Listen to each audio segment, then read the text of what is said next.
Sud Radio, les clés d'une vie, Jacques Pessis. Les clés d'une vie, celle de mon invité. D'innombrables adolescentes sont tombées amoureuses de vous grâce à un sitcom. Vous leur avez tellement résisté qu'aujourd'hui vous jouez dans une comédie dont le cœur de l'histoire est un site de rencontre. Bonjour Anthony Dupré. Bonjour Jacques. Alors le spectacle ça s'appelle La photo de mon pote, c'est au Théâtre Edgar, on va en parler tout à l'heure. Tout à fait. Parce que c'est votre retour au théâtre, mais en même temps vous avez un parcours avec une vie faite de cinéma, de théâtre et d'autres choses. C'est le principe des clés d'une vie, c'est de l'évoquer à travers des dates clés. Parfait. Et je suis sûr qu'on va réjouir beaucoup de filles qui pensent encore à vous. Alors, la première date que j'ai trouvée, c'est le 4 mars 1993. Écoutez. Alors, c'est l'épisode 43 du Miel et les abeilles, et vous êtes figurant dans cet épisode. Tout à fait. C'est-à-dire que je crois que vous êtes un patron, vous passez dans une cafétéria. Exactement, je passais mes journées à boire du jus d'orange ou de la menthe à l'eau. Directement, il fallait quelqu'un dans le décor et c'était vous. Voilà. Alors, il se trouve que Lola est incarnée par Mallory Nataf, Tout à fait. qui attire les garçons comme le miel attire les abeilles, d'où le titre du feuilleton. Je crois qu'il y a eu 200 épisodes. Oui. Et quelques guest stars, dont Laurence Badi et Guy Pierrot, qui était la voix de Bugs Bunny. Tout à fait. Alors, vous vous retrouvez sur les plateaux de la Plaine Saint-Denis de cette façon, loin du Havre, où vous avez passé vos jeunes années. Je crois que vous êtes né au Havre. Je suis né au Havre, tout à fait, le 22 septembre 1974. Voilà, et vous avez grandi beaucoup dans les coulisses du théâtre de l'Hôtel de Ville du Havre. Exactement. Pourquoi ? Alors, parce que mon papa, à la base, était professeur de karaté. J'ai grandi au Havre, on a vécu au Havre. Il est parti ensuite à Montpellier parce qu'il entraînait là-bas l'équipe de France avec Francis Didier. Et quand on est revenu au Havre, il cherchait un emploi. Et la chance a fait que, voilà, on lui a proposé d'aller rencontrer le régisseur général, Mario Rodriguez, au théâtre de l'Hôtel de Ville. Et quand le monsieur il a dit à mon père, vous êtes prêt à commencer quand ? Mon père lui a dit maintenant. Et il a commencé maintenant. Et voilà, et après c'est devenu le régisseur au théâtre. Voilà. Il se trouve que ce théâtre de l'Hôtel de Ville du Havre, il a été reconstruit et inscrit au patrimoine mondial de l'UNESCO et inauguré en 1967. Tout à fait. Nous sommes une ville qui a été totalement rasée pendant la guerre par les Anglais. Et oui, c'est les Anglais qui nous ont rasés. Et voilà, et donc ça a été reconstruit. On était nous les Havrais très tristes de cette ville. C'est fou, hein. On ne l'assumait pas, on ne l'aimait pas. On la trouvait grise. Il faisait tout le temps gris quand on était gamin. Et puis maintenant, grâce au classement au patrimoine de l'UNESCO, le Havre est devenu à la mode et maintenant c'est une fierté d'être du Havre. Voilà. Et je précise que Luc Hamet, qui est le metteur en scène de la pièce, il est du Havre aussi. Exactement, c'est ce qui nous a rapprochés, c'est incroyable. Alors, vos jeunes années, c'est le Havre, mais c'est aussi Palavas-les-Flots. Tout à fait, voilà. Comme mon père était entraîneur de karaté là-bas, moi j'ai eu la chance d'avoir une enfance, 2 ans magnifique à Palavas-les-Flots, parce qu'on sort de l'école, on va à la plage, le soir on peut se balader, on va aux arènes, on va à la foire, et j'ai vécu 2 ans assez incroyables dans ma vie, qui était vraiment une parenthèse, parce qu'après je suis rentré au Havre, et bon, le Havre c'était une grosse ville, c'était pas la même ambiance. Voilà. En même temps, à partir de 3 ans, vous avez eu un supplément avec des cours de karaté. Ah mais je pense avoir commencé le karaté avant de marcher. J'étais, il y a des photos d'ailleurs dans le Havre libre et tout, de moi disant voilà le plus jeune karatéka du Havre. Oui, vous avez commencé à 3 ans, c'est ça. Vous avez été ceinture noire assez vite. Tout à fait. Tout à fait. J'ai été aussi, j'ai fait le championnat de Normandie, j'ai fini 2e. J'ai été champion de Seine-Maritime, champion du Havre plusieurs fois. Et puis ensuite, j'aurais aimé continuer, mais voilà, j'ai rencontré le métier de comédien. Oui, d'ailleurs, je crois que dans certaines scènes d'un sitcom, il y a des bagarres. Tout le temps. Je me battais tout le temps. J'étais le bagarreur de premier baiser des années fac. Voilà, et ça, Jean-Luc Asselet l'avait fait par rapport au karaté. Exactement. Et vous cogniez fort, vous faisiez attention ? Non, on faisait attention sur les tournages, on faisait attention obligatoirement. Après, sur le tatami et sur le ring, parce que je faisais de la boxe aussi, c'était une autre histoire. Voilà. Alors, il se trouve aussi que, grâce à votre père, vous découvrez les coulisses du théâtre au Havre, car vous allez rendre plein de services. Mais j'ai eu la chance au début d'assister au spectacle, parce que j'étais gamin, hein, quand mon père a commencé, je crois que je devais avoir 11 ans. Donc j'assistais au spectacle sans vraiment comprendre ce qui se passait. Parce que vraiment le fait que mon père travaille dans un théâtre, c'est inattendu, quoi. Lui, il était videur en boîte de nuit, manutentionnaire. Il n'avait rien à voir avec le spectacle. Et donc, pour moi, c'était une surprise de voir ça. Et au fur et à mesure, j'ai commencé évidemment avec papa à affiler un marteau, à mettre un petit coup de peinture. J'ai aidé et je suis devenu ensuite technicien de plateau. J'ai travaillé en tant que régisseur. Je démontais les décors, je remontais les décors, je les chargeais dans les camions. Ensuite, je suis devenu, comment on dit, ouvreur. Oui, contrôleur. Contrôleur, voilà, tout à fait, c'est le mot. Contrôleur des tickets à la mairie.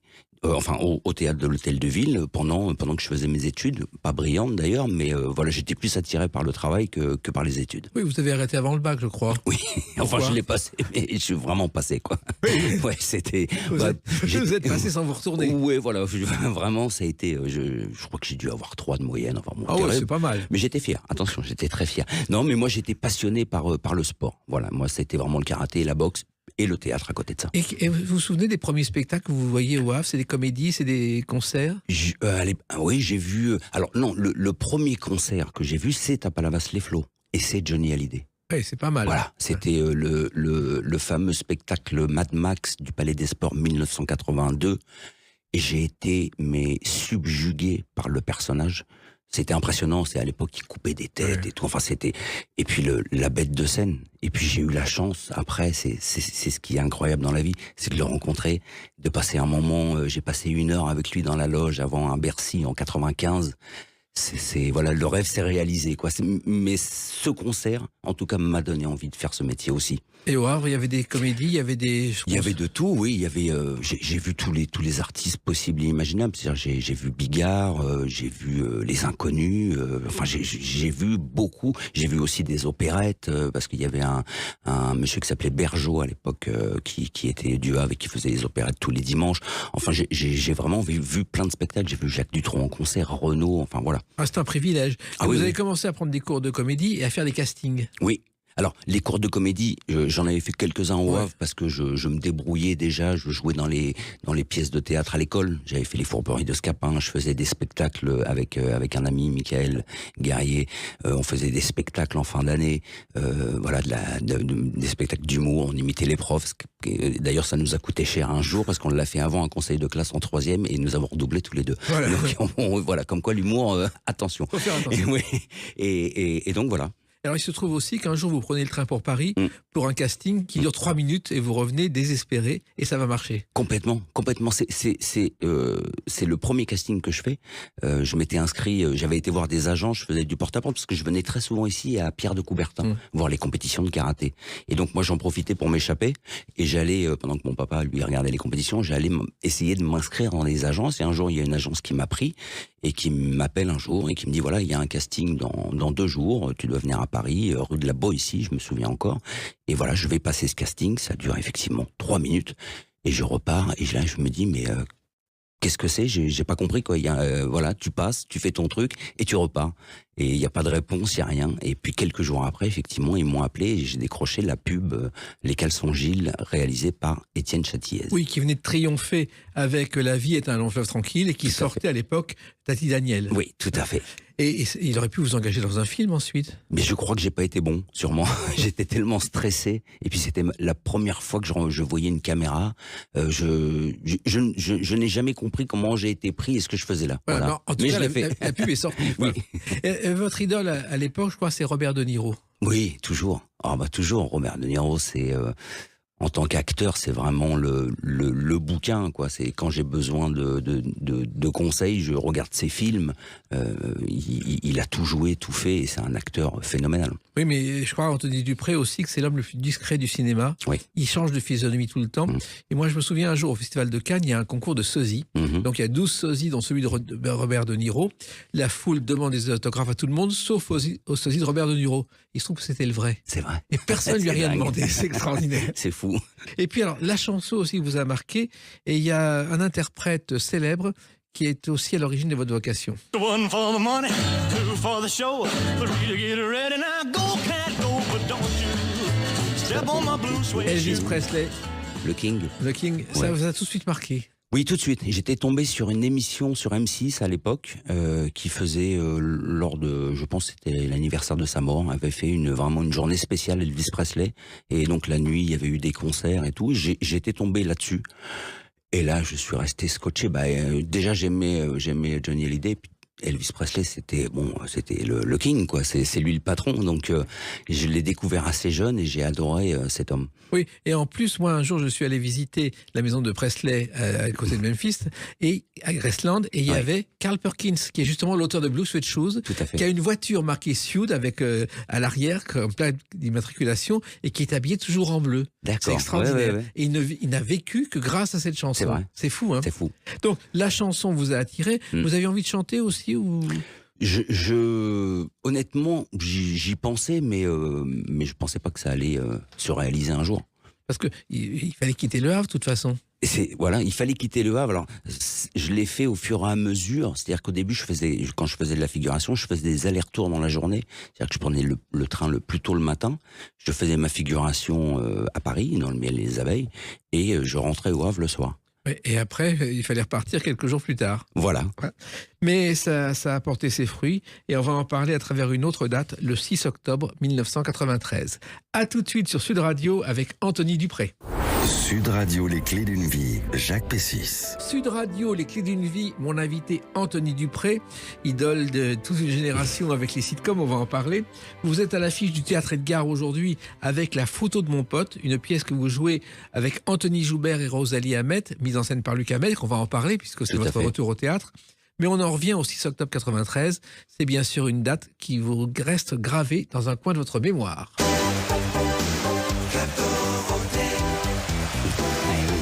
Vous vous souvenez de ce jour où vous êtes entré sur le club Dorothée avec la foule, les enfants qui étaient là? Tétanisé. C'était vraiment, il faut savoir, c'était les tout débuts. Il faut savoir que j'ai enregistré la chanson, c'était au mois d'août. Et je suis passé en octobre donc au club Dorothée en direct. Le direct, c'était quand même quelque chose déjà qui vous fait peur. Et c'était ma toute première télé, donc oui, j'étais tétanisé. Et la chanson, c'était celle-ci. Pourquoi tous ces garçons autour de toi, Hélène? Ils te touchent, ils t'embrassent, mais ils existent à peine. Je suis sûr que beaucoup de jeunes ou restés jeunes se souviennent de cette chanson. Oui. Et Hélène, il faut savoir, c'était un phénomène à l'époque. Tout à fait. Elle était allée au MIP TV à Cannes. C'était une véritable émeute. Je ne sais pas si vous l'avez suivi. Oui. Et pourquoi cette chanson? Parce qu'il y a des légendes qui courent autour de cette histoire. Soi-disant, tout ça aurait été préparé, Anthony Dupré. Mais oui, c'est une chanson qui a été écrite par Ariane Carletti, qui présentait le club Dorothée à l'époque avec Dorothée, Tout à fait. et son mari Rémi Sarrazin. Qui était Voilà. l'un des musclés. Tout à fait. Et c'est eux qui ont préparé ce titre, et ils ont cherché un chanteur. Et c'est moi qui ai décroché l'intamal, comme on dit, ouais. Voilà. Et comment ils vous ont repéré? Comment c'est né? Grâce aux figurations, justement, dans le miel et les abeilles, c'est-à-dire que j'étais dans les fichiers. Et puis un jour, pareil, je reçois un coup de fil, ça c'était au mois de juin, où on me dit, tiens, on cherche un chanteur et ta photo a été sélectionnée, est-ce que par hasard tu chantes? Oui, je chante, oui, parce que j'avais 18 ans, dans ces moments-là, on est fou, quoi. On est inconscient et on fait les choses, donc j'ai dit oui.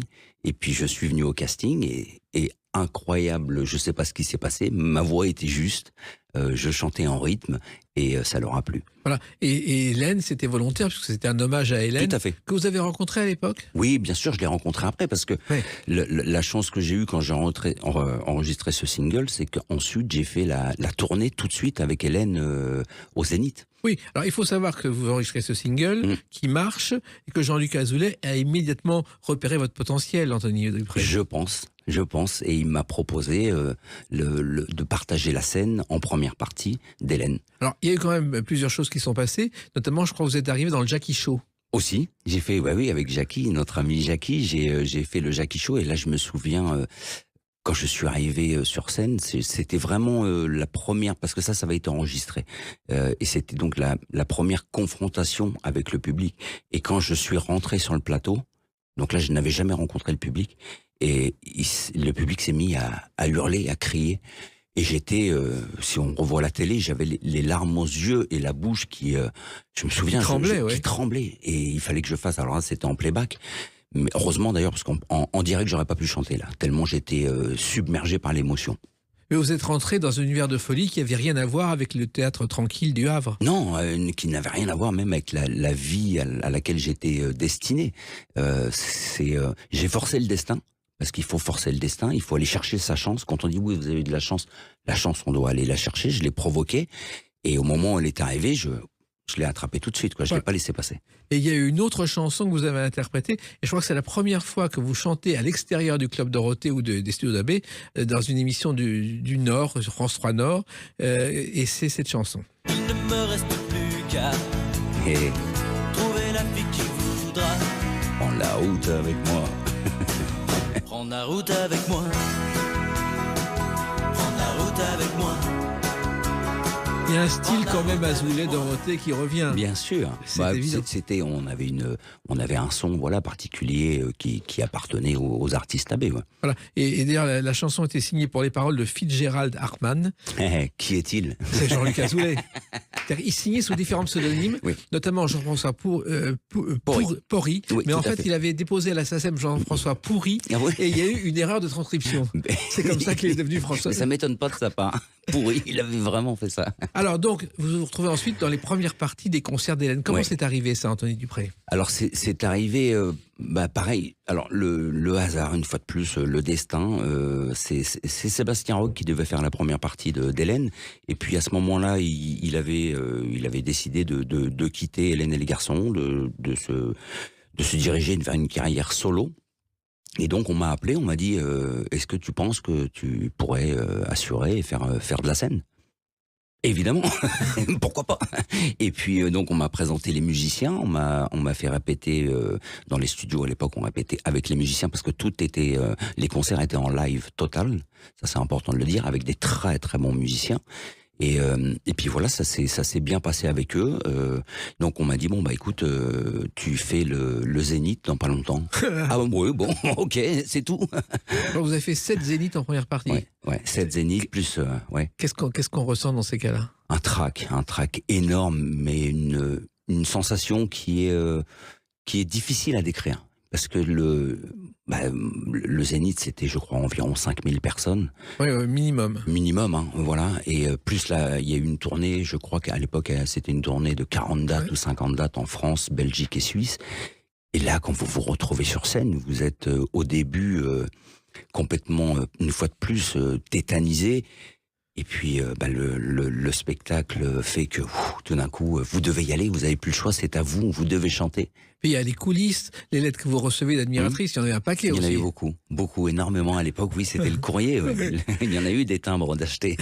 Et à chaque fois, il faut répondre, envoyer une photo. Oui, dédicacé. Voilà. Alors j'essayais de le faire au maximum. Donc au début, je pouvais, puis après, il y en avait tellement que je ne pouvais plus suivre. Donc j'avais des personnes qui m'aidaient, mais j'essayais vraiment de répondre à tout le monde. Mais tout le monde n'a pas eu sa réponse, évidemment, parce qu'il y en avait vraiment beaucoup. Toujours avec les mêmes demandes, les mêmes questions. Oui. Des déclarations d'amour. Des déclarations d'amour, des demandes en mariage, puis des gens qui s'identifiaient à nous et qui vivaient avec nous. Moi, je le vois aujourd'hui, 30 ans après, c'est un souvenir d'adolescence, d'enfance, et c'est le chocolat chaud en rentrant de l'école, le BN, la tranche de pain avec du beurre, et les séries, et voilà, et tout d'un coup, on était le grand frère, l'ami. Voilà, c'est magnifique d'être un souvenir comme ça aujourd'hui. C'est quand je croise les gens, quand ils me voient, c'est fabuleux. Ça reste en mémoire. Alors, il y a eu le miel et les abeilles, et puis ensuite, il y a eu ce feuilleton. Premier baiser échangé sur une plage en été. Premier amour, un beau jour qui vient vous. Emmanuel Motas qui chante ça. Alors, il faut savoir qu'à ses débuts, c'était une fan de Dorothée qui aidait en coulisses à ranger ses affaires. Petit à petit, Jean-Luc Azoulay l'a remarqué. Elle a commencé à travailler dans les bureaux et puis il l'a engagée pour Premier baiser. Et elle a fini sa vie trop tôt, hélas, comme productrice et auteur. Oui, elle a écrit plein de chansons, elle a écrit plein d'épisodes aussi. Elle était très impliquée chez Abbé. Alors, vous avez commencé, d'après mes calculs, dans Premier baiser, à l'épisode 193, Jalouse, moi jamais. Possible, j'arrivais en parachute, je crois. Exactement, voilà. Ça veut dire qu'il faut apprendre à travailler très vite. Là oui, là par contre, je me suis retrouvé... Encore, honnêtement, la chanson, je ne sais pas par quel miracle, mais c'est quelque chose qui s'est fait vraiment naturellement, et je me suis senti assez à l'aise sur scène. Mais là, il fallait apprendre des textes, il fallait les jouer. Il y avait beaucoup à apprendre sur une journée. C'était des textes qu'on recevait la veille ou le matin parfois. Oui, que Jean-Luc Azoulay avait écrit la veille au soir. Voilà, ou dans donc la on nuit. le recevait très tard la nuit ou le matin. Et là, j'ai compris que voilà, il y avait un vrai travail à fournir. Alors heureusement, on était entourés, on avait des répétiteurs, des coachs qui nous aidaient. Mais là, je me suis dit, là, il faut être sérieux et bien bosser parce que c'était plus compliqué que la scène, en tout cas. Oui, et puis il y a eu un jour très difficile où il a fallu changer le scénario en dernière seconde, je crois, Anthony Dupré, parce que vous avez fait une chute dans un escalier. Oui, alors ça, ouais. Oh là là, mon Dieu, je me suis réveillé en catastrophe, un peu en retard, et donc je descends de chez moi, pour aller à la voiture, et je me souviendrai toute ma vie. Il y avait 3 petits escaliers qui descendaient dans un couloir très serré, et il y avait la même chose qui faisait au plafond. Et j'ai sauté ces escaliers. Et j'ai pris le mur ici de plein fouet, quoi. Donc je me suis écroulé, j'ai perdu un peu connaissance. Quand je me suis relevé, ça s'est mis à saigner, j'en avais partout. J'ai pris quand même, je suis monté dans la voiture et puis là je sentais bien que j'étais pas opérationnel, donc je suis remonté chez moi, je suis allé à l'hôpital, ils ont voulu me garder et on a fait les examens et tout. Et j'ai dit non, j'ai un tournage, il faut que je parte. Et donc j'ai appelé Jean-Luc, j'ai dit voilà, je suis assez gravement blessé. Et il m'a dit écoute, on va écrire un truc, on va bidouiller une bagarre. Et ce jour-là, j'avais mon ami Jérôme Le Banner, qui est un champion de kickboxing, qui était champion du K1 à l'époque, qui était là et qui a joué un des videurs de la boîte de nuit dans laquelle on jouait, qui s'appelait le Nelly's. Et donc on a organisé une bagarre à la sortie de ce Nelly's, justifiant mon état. Voilà. Voilà. En tout cas, là, pas de chute à cette séquence, une seule suffit. Oui. On va se retrouver dans quelques instants avec une autre date, le 28 juin 2007. À tout de suite sur Sud Radio avec Anthony Dupré. Sud Radio, les clés d'une vie, Jacques Pessis. Sud Radio, les clés d'une vie, mon invité Anthony Dupré. Nous parlerons tout à l'heure de votre retour au théâtre Edgar, avec cette comédie La photo de mon pote que vous jouez avec Anthony Joubert et Rosalie Hamet, mise en scène par Luc Hamet. On en revient à votre parcours. On a vécu vos débuts au Havre, votre arrivée chez Abbé dans les feuilletons Premier baiser ou Le miel et les abeilles. Et puis le 28 juin 2007, un nouveau rôle à la télévision. Écoutez.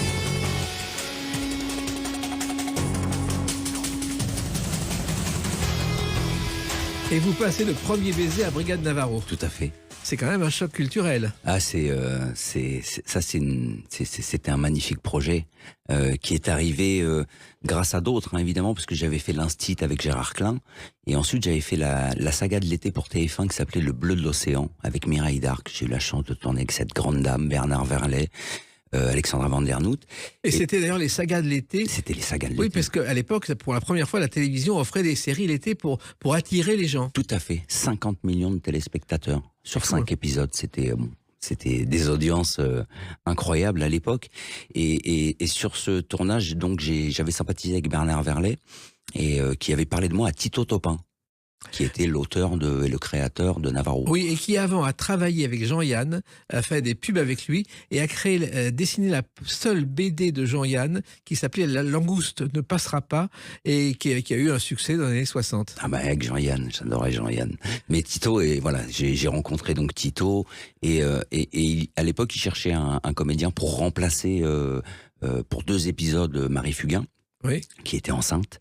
Et donc je suis arrivé sur Navarro comme ça, et aussi grâce à Jean Sagols, un réalisateur justement qui faisait des sagas d'été et qui avait tourné l'Instit dans lequel il m'avait pris. Voilà. Donc résultat, vous vous êtes repéré par Roger Hanin et vous allez rester plus de 2 épisodes. Ben oui, parce que Roger, quelle rencontre, quelle chance d'avoir pu être ami avec cet homme. Je suis allé le voir quand je suis arrivé parce que je lui ai dit je suis stressé, évidemment, parce que, voilà, Monsieur Hanin, hein, c'était quand même une stature incroyable, et je suis très heureux de tourner avec vous. Il m'a dit, t'inquiète pas, petit, ça va bien se passer, et ça s'est tellement bien passé qu'il m'a demandé à la fin des 2 épisodes, il m'a dit, est-ce que tu veux rester avec nous? Et je lui ai dit oui, avec grand plaisir. Et donc il m'a fait intégrer Navarro et Brigade Navarro. Voilà, et les mulets de Navarro, qui ont coûté cher un jour à Charles Level, qui était auteur de chansons dont La Bonne du Curé, et un soir il grille un feu rouge, donc la police lui dit qu'est-ce que vous avez fait? Et il répond les mulets de Navarro, taisez-vous. Il a finé la nuit au poste. Ça m'étonne pas. Alors il se trouve aussi qu'à l'époque, il faut savoir que Roger Hanin a fait Navarro, mais avant il a fait des séries comme Le Gorille, et que là il y avait des bagarres. Oui. Et là aussi, est-ce qu'il vous parlait de ces bagarres ou vous en parliez de karaté? Jamais? Oh si, on parle avec Roger, parce qu'il y avait aussi Philippe Nicolic avec nous, qui est malheureusement décédé trop tôt aussi. Un to be free, Ouais, oui. tout à fait.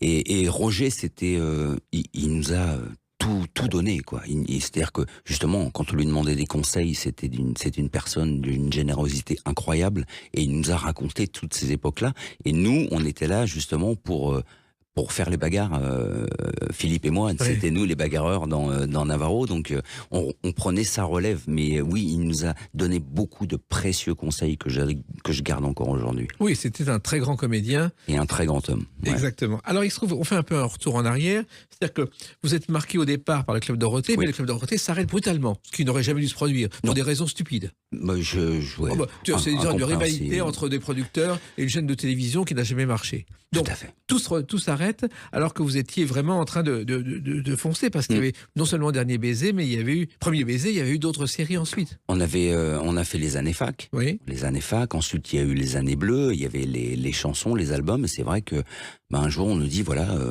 Club Dorothée c'est fini, quoi. Du jour au lendemain. Ah bon? Et les séries aussi. Donc moi j'ai eu la chance avec l'équipe, une partie de l'équipe des années fac, on a tourné les années bleues.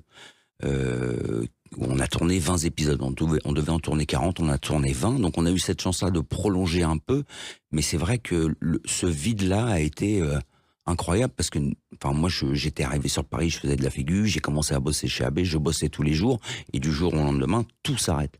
Alors au début, je vais pas vous mentir, je me suis reposé, Oui. parce que le rythme AB, c'était quelque chose d'énorme. Les galas, les concerts, enfin, on n'arrêtait pas, mais c'était un bonheur total de travailler autant. Moi, j'étais très heureux, mais du jour au lendemain, tout s'arrête. Oui. Et là, c'est dur. C'est dur. Et en même temps, il y a une chose qu'on n'a pas dit qui est importante, c'est qu'au départ, votre vrai prénom, c'est pas Anthony, mais c'est Christophe. Christophe, tout à fait. Alors, pourquoi Anthony Dupré? Est-ce que c'est à cause de Christophe Ripper? Alors, il y a plusieurs raisons. Déjà, Anthony, c'est mon deuxième prénom. Oui. Et à l'époque, effectivement, il y avait Christophe Ripper, et il y avait aussi Cricri d'amour. Oui. Ça faisait beaucoup de Christophe.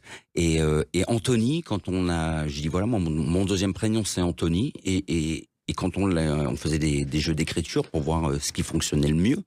Et c'est vrai que Anthony qui finit par Y et Dupré qui finit par Y, ça rendait bien. Donc ils m'ont dit est-ce que tu as envie de changer de prénom? Et j'ai dit oui. Parce que, voilà, artistiquement, ça me faisait plaisir de rentrer dans la peau d'Anthony Dupré. Oui, et puis il y avait cette fameuse rivalité amoureuse pour les adolescentes avec Christophe Ripper. Ah oui, on partageait les mêmes copines, on s'engueulait pour les mêmes copines, mais on se réconciliait toujours à la fin. Ça, Voilà. ça se passait toujours bien. L'amitié passait avant tout. Alors, il se trouve que le Club Dorothée s'arrête, Anthony Dupré, mais que finalement, Jean-Luc Azoulay vous propose autre chose.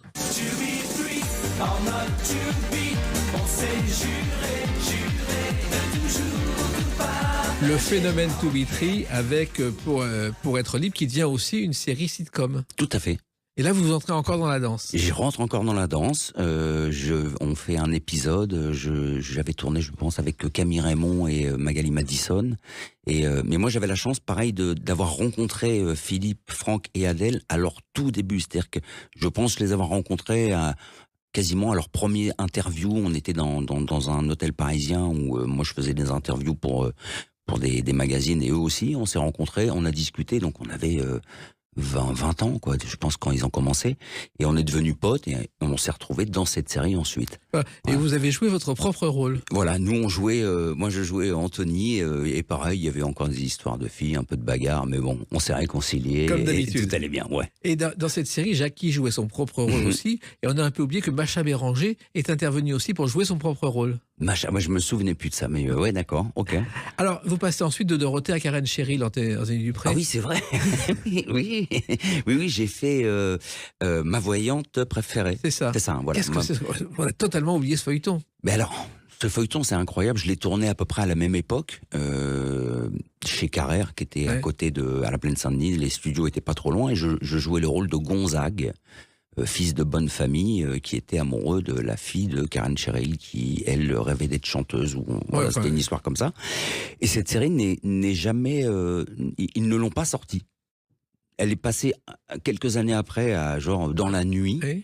mais on ne sait pas pourquoi. Elle n'a pas. C'est très bizarre. Ouais, Hein. c'est bon. Après, ça, c'est des histoires qui ne nous appartiennent pas. Hein, ça arrive souvent. Mais là, ils ont ressorti les épisodes en ce moment. Mais c'est vrai que cette série, elle a été très confidentielle. Voilà. Alors, vous continuez quand même votre parcours, Anthony Dupré, avec des apparitions dans Les Années Bleues, Le Grec, Le Groupe et Sous le Soleil.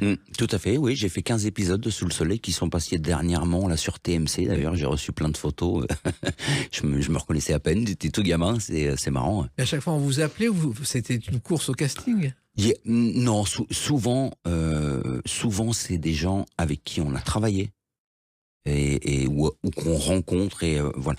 Ce métier-là, enfin, je trouve que c'est les rencontres qui font les projets. Je fais des castings aussi, mais le casting, c'est un exercice vraiment compliqué, vraiment difficile.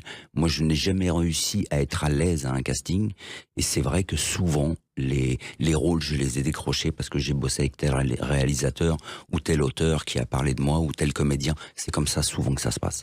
Oui, et en même temps, vous auriez pu disparaître comme beaucoup d'autres. Oui. Vous en êtes bien sorti. J'ai mangé du riz longtemps parce que c'est parfois compliqué, mais j'ai tenu. C'est ma passion, c'est le métier que j'aime, et j'ai compris qu'il y avait des très belles périodes, mais qu'on ne peut pas vivre à part des cas exceptionnels comme Hallyday, Sardou ou d'autres acteurs qui vivent en permanence des projets fous et qui sont dans une carrière comme ça tout le temps. Mais les autres, nous, voilà, le métier d'artiste, c'est ça monte, ça descend, ça monte, ça descend. Il faut être prêt au moment où ça descend à se dire, ok, il faut que je tourne cette période compliquée en quelque chose de positif. Et à chaque fois, c'était ça que j'ai vécu ces moments-là. Je suis retourné à la base, c'est-à-dire que j'ai pris des cours. Oui, et Voilà. en même temps, vous êtes parti aux États-Unis. Ça, je suis parti 3 ans aux États-Unis justement pour apprendre d'autres méthodes, me retrouver face à des gens qui ne me connaissaient pas, de faire des castings devant des gens que je ne connaissais pas et essayer de décrocher des rôles. Et j'ai réussi à bosser. Alors, je n'ai pas bossé comme je l'aurais souhaité, comme je l'aurais voulu. C'est pour ça aussi que je suis rentré. Mais cette expérience m'a fait un bien fou parce que je me suis retrouvé dans l'anonymat total à pouvoir faire plein de castings. Et ça m'a aidé pour la suite quand je suis revenu en France. Ça m'a calmé un peu. Oui, puis vous avez pris des cours avec celle qu'on présente comme la meilleure coach d'audition d'Hollywood, qui s'appelle Margie Haber. Exactement. Il paraît qu'elle a une méthode extraordinaire pour apprendre la comédie. Oui, les profs là-bas sont extraordinaires et le travail est très très intéressant. On rentre vraiment dans la personnalité de ce qu'on doit interpréter, mais il faut pas l'interpréter, il faut le vivre, et c'est très intéressant. Alors mon anglais était pas extraordinaire, hein. C'est ce qui m'a coûté cher aussi, c'est que j'avais un niveau d'anglais pas terrible, mais j'ai réussi quand même à faire des choses avec mon English moyen. Mais j'ai beaucoup appris là-bas. Oui, et puis même les auditions, vous avez peur du casting. Justement, la spécialité de Margie Haber, c'était, car je crois qu'elle était orthophoniste, d'apprendre à passer une audition. Complètement. Mais moi, j'ai pas fait ces cours-là. J'ai fait les cours vraiment de base, parce que mon anglais était moyen. Enfin, voilà. Vous avez fait quelques petites choses et on vous voit dans un clip de Jennifer Lopez. Tout à fait. J'ai fait son clip pour la tournée mondiale. J'ai fait plein de petits films. J'en ai fait un qui s'appelle Glamourity aussi, qui est extraordinaire, qui a été tourné par un couple de New-Yorkais complètement barjots. Voilà, j'ai fait des choses très sympas. Et puis il y a eu Star 80. Vous êtes prisonnier au début. Je crois. Qu'est-ce que c'est que cette histoire-là? Bah ça c'est le hasard, pareil. J'étais donc là-bas et puis ils cherchaient des comédiens. On m'a appelé et on m'a dit bah tiens c'est un projet français. J'ai dit ah ouais incroyable. Mais quand je connaissais un peu, bah, j'ai fait ce prisonnier on a tourné dans une vraie prison américaine à Los Angeles. Mais en même temps c'est compliqué quand on est un Français d'arriver aux États-Unis sans connaître personne. Non c'est dur. C'est très dur. Et puis déjà alors qu'on dit oui mais il y a de temps en temps des rôles de Français. Les rôles de Français sont déjà attribués à des acteurs qui ont un nom. Voilà, donc vous arrivez, mais c'est ce qui est intéressant, c'est que vous devez vous battre parce que il y a des bons comédiens, il y en a des milliers, des mecs beaux, il y en a des milliers, des mecs intelligents, il y en a des milliers, et là vous devez vous battre par rapport à tout ça, par rapport à des nationalités, il y a de tout, il y a toutes les nationalités du monde à Los Angeles. Et un jour, Anthony Dupré, vous décidez de revenir en France. Oui. J'avais fini mon visa, Oui. voilà, et je me suis dit, alors, voilà, c'était une très belle expérience, c'était très intéressant, mais j'ai envie de revenir chez moi parce que, voilà, déjà, j'aime la France, j'aime mon pays, c'est important aussi de partir de temps en temps pour se rendre compte de la chance qu'on a de vivre ici. Il y a plein de gens qui devraient le faire. Ça leur apportera certainement une autre vision des choses. Et je suis rentré en France parce que voilà, puis j'avais ma famille, voilà, j'avais envie d'être là. Voilà. Et l'aventure continue, on va l'évoquer à partir d'une date précise, le 1er octobre 2024. A tout de suite sur Sud Radio avec Anthony Dupré. Sud Radio, les clés d'une vie, Jacques Pessis. Sud Radio, le clé d'une vie, mon invité Anthony Dupré. On a évoqué votre long parcours à la télévision avec les sitcoms, avec Premier baiser, avec Le miel et les abeilles, les chansons, et puis votre séjour aux États-Unis. Et là, le 1er octobre 2024, puisque vous êtes de retour en France enfin, Yes. vous jouez avec Anthony Joubert et Rosalie Hamet, une pièce mise en scène par Luc Hamet, La photo de mon pote, une pièce de Fabrice Donino au Théâtre Edgar. Tout à fait. Alors, d'abord, ce retour au théâtre, c'est venu comment? Un coup de fil de Luc. Que vous connaissiez? Alors on s'était croisés, j'avais déjà fait une lecture dans son théâtre, et puis on s'était croisés, pareil à l'époque d'Abbé, voilà, mais on ne se connaissait Oui, pas. il a travaillé plus que beaucoup ça. dans les dessins animés à la télévision et avec Dorothée. Tout à fait. Oui, il a fait Récréa 2. Exactement. Tout à fait. Donc vous arrivez dans cette pièce. Alors cette pièce, il faut savoir que vous jouez avec Anthony Joubert, qui Génial. est un humoriste Ouais. qui a été découvert, je crois, par Incroyable Talent. Tout à fait. Et C'est qui, ça. et qui fait une carrière. Et Rosalie qui débute, qui est la fille de Luc Hamet. Qui est une très bonne comédienne. Alors l'histoire, c'est un site de rencontre avec un problème de photo. Voilà. Mon pote, on a tous un pote comme ça, un peu compliqué, un peu lourd, mais qu'on adore parce qu'on le connaît depuis des années, mais qui vous embringue toujours dans des histoires un peu difficiles, compliquées. Et donc là, il m'appelle pour me dire il me demande est-ce que tu peux venir me voir et tout. Donc je passe le voir, c'est mon pote. Et on discute, puis à un moment donné, il m'explique qu'il s'est inscrit sur un site de rencontre, chose que je lui avais conseillé. C'est moi qui lui ai dit, il faut t'inscrire sur un site de rencontre, il a perdu sa femme et tout, donc j'essaye de lui remonter le moral, et il me dit, voilà, je l'ai fait et tout. Bon, je dis, putain, c'est génial, fabuleux, ça y est, enfin, tu vas respirer et puis revivre un peu, même si c'est difficile. Et là, il me dit, ouais, mais il y a un petit problème. Donc là, je commence à comprendre que va y avoir une galère. Et il me dit, voilà, sur le site, j'ai mis une photo. Et la photo, il essaye de... Et puis à un moment donné, j'ai dit, attends, répète, là, j'ai pas compris. Il me dit, j'ai mis ta photo sur le site de rencontre. Oui. Et donc il m'a dit, et voilà, il a eu plein de clics, plein de likes, et il s'est retrouvé, il a rendez-vous, mais la fille, il va falloir lui expliquer comment, qui, pourquoi, la photo ou pas. Donc voilà, ça part comme ça.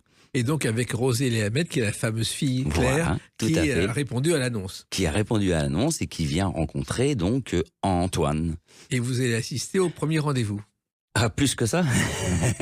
On va laisser la surprise à celles et Oui. ceux qui sont venus vous voir.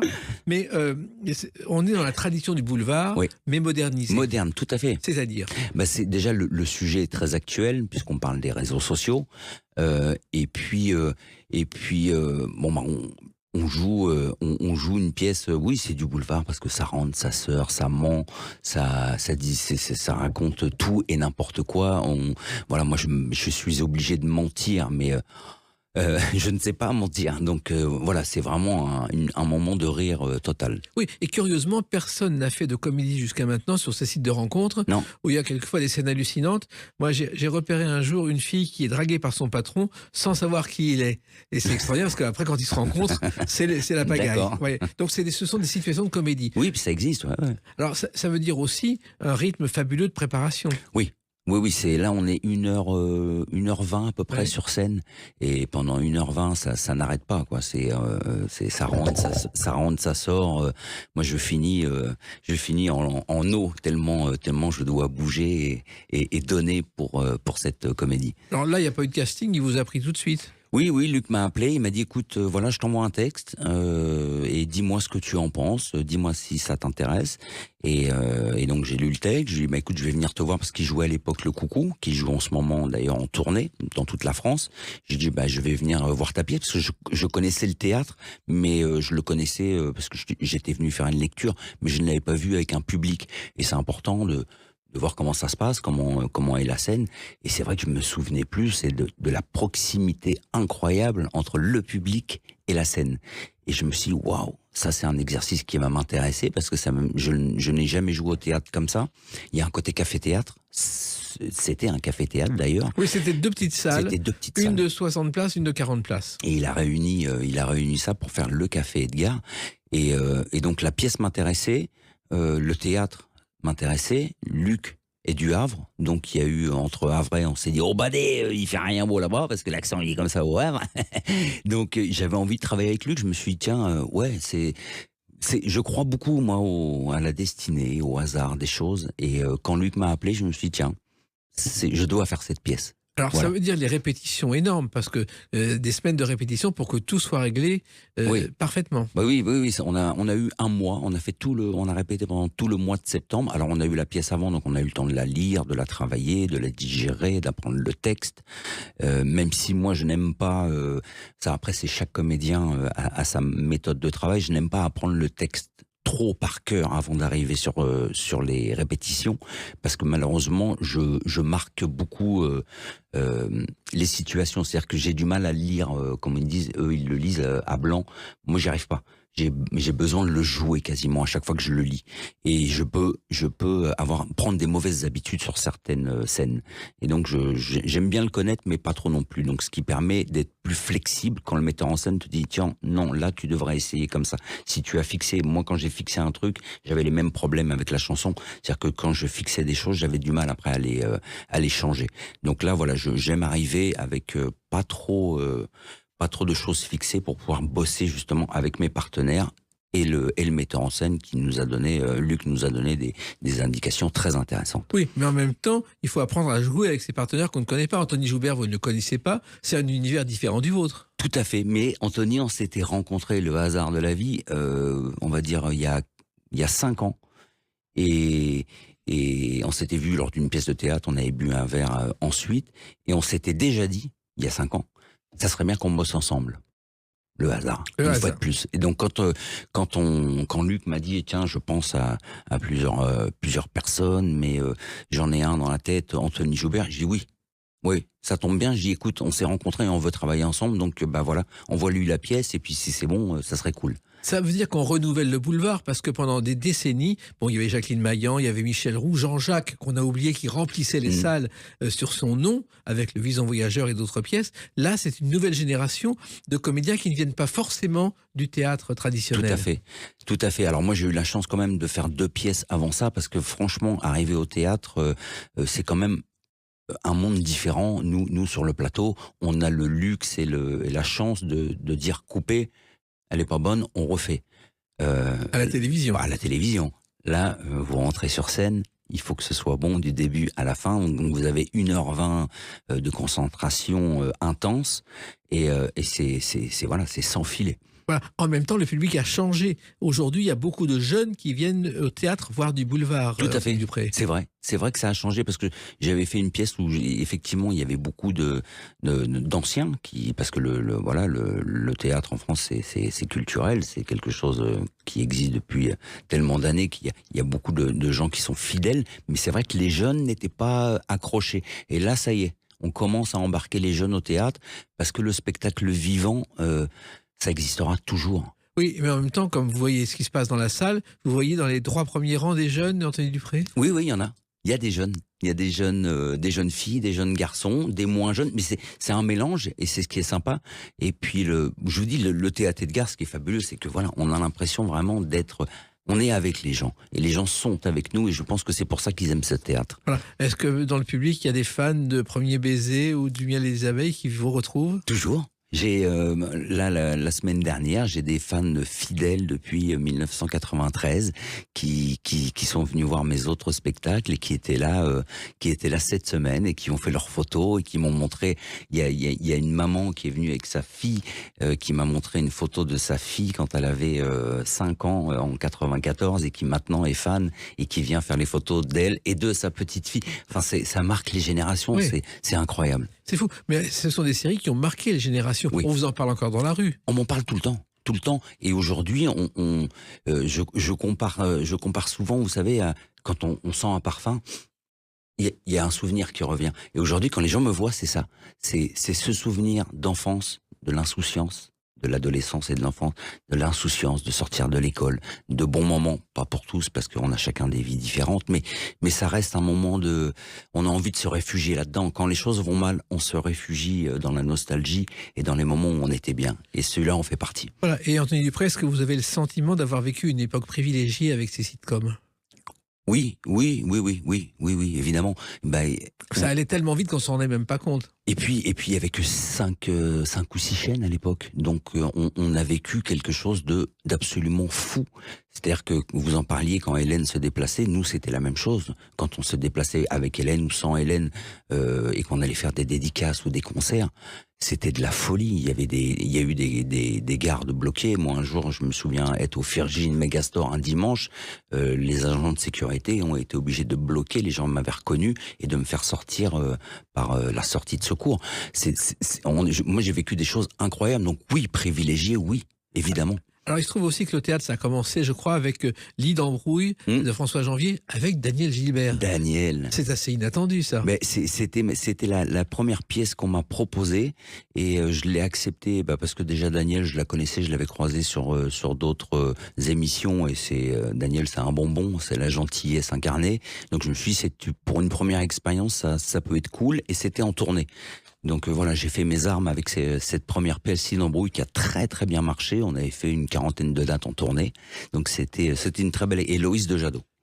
Et il se trouve aussi que la première pièce de Daniel Gilbert, c'était La Rose et le chou-fleur. Ah ouais. Ça a été un bide, mais monstrueux. Le soir de la première dans la salle, le dernier rang riait, mais pour se moquer d'elle. Non. Ouais, il y avait Thierry Leluron, il y avait tout ce qu'on peut imaginer. C'était surréaliste. Elle n'a pas eu de chance avec cette pièce, mais elle s'en est sortie après. Ouais. Mais elle était toujours, et elle est toujours aussi très populaire. Ah mais c'est incroyable. Pourtant j'ai connu beaucoup d'acteurs, d'actrices, mais Daniel Gilbert, quand vous vous baladez avec elle, vous prenez le TGV, c'est du haut de gamme, quoi. Tout le monde la connaît et tout le monde l'adore. C'est assez étonnant. Et alors, ce qui est étonnant aussi, c'est que vous avez eu l'idée, Anthony Dupré, de faire les derniers baisers après les premiers baisers.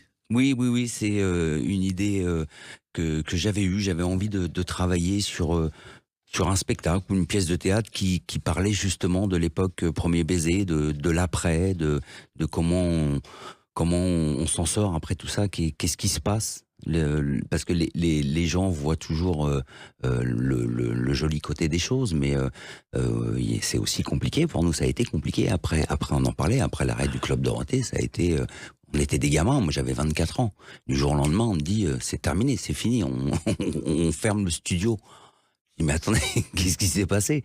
Et donc voilà, ça racontait un peu le désarroi des acteurs après tout ça et comment on a rebondi, comment on s'en est sorti, grâce aux fans aussi, parce que les fans étaient toujours fidèles et présents. Voilà. Et vous avez aussi été présent dans Plus belle la vie pendant quelques épisodes. Alors ça a été une expérience incroyable. C'est le premier rôle de méchant qu'on me confiait. Francis Soubéran, voilà, un survivaliste, un peu terroriste, un peu fou, et je me suis régalé. J'ai beaucoup grandi grâce à ce rôle. J'étais très heureux de participer à Plus belle la vie. À l'époque, c'était encore sur France 3. Voilà. Alors maintenant, donc c'est la photo de mon pote au Théâtre Edgar, et ensuite. Pour l'instant, alors moi je suis comme ça, c'est quand je fais un projet, je ne fais que ça. Voilà. Et la suite, on verra après. Mais j'y pense pas pour le moment. Là, je pense à la photo de mon pote 4 fois par semaine au Théâtre Edgar avec des partenaires fabuleux. Avec Anthony Joubert, Rosalie Hamet, et puis une comédie de Fabrice Donneau, mise en scène par Luc Hamet. Ouais. Alors il faut savoir qu'il y a des soirs à 19h, des soirs à 21h. Voilà. C'est le principe du théâtre. C'est le principe du théâtre, parce qu'il y a plusieurs spectacles au Théâtre Edgar, et nous sommes aussi présents le week-end, samedi, dimanche, 15h ou 17h. Il faut regarder sur Internet pour savoir quand on vient vous voir. Voilà, venez sur Instagram, Anthony Dupré, vous avez toutes les dates, les liens de réservation. Mais venez voir la photo de mon pote, parce que vous allez passer un bon moment. C'est 1h20 de rire et pas du tout d'actualité. On parle d'un sujet qui est actuel, mais qui est sympathique. Voilà, la photo de mon pote qui n'est pas un cliché, si j'ose dire. Non. Merci Anthony Dupré, et puis continuez comme ça à défendre votre métier avec votre sourire, votre gentillesse et votre talent. Merci beaucoup Jacques. Merci. À bientôt. À bientôt. Merci. Les Clés d'une vie, c'est terminé pour aujourd'hui. On se retrouve bientôt. Restez fidèles à l'écoute de Sud Radio.